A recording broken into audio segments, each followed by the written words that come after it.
جو بات تم نہیں جانتے منہ سے نہ کہو، اور جو جانتے ہو اسے مستحق کو بتانے میں دریغ نہ کرو۔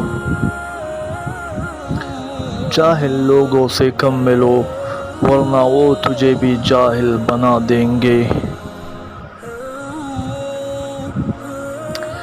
دوست سے راز کی بات مت کہو، ہو سکتا ہے کل وہ تمہارا دشمن بن جائے۔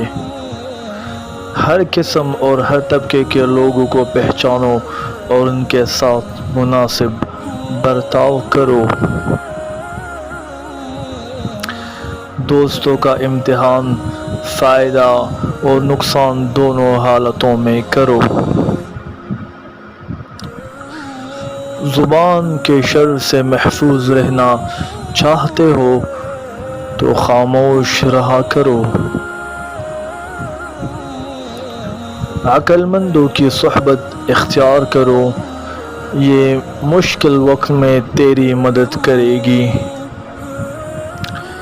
کسی کو لوگوں کے سامنے شرمندہ مت کرو، جوانی میں ایسے کام کرو جو دین و دنیا دونوں میں مفید ہو۔ اپنے سے بڑوں کے ساتھ مزاح اور خوش طبعی نہ کرو۔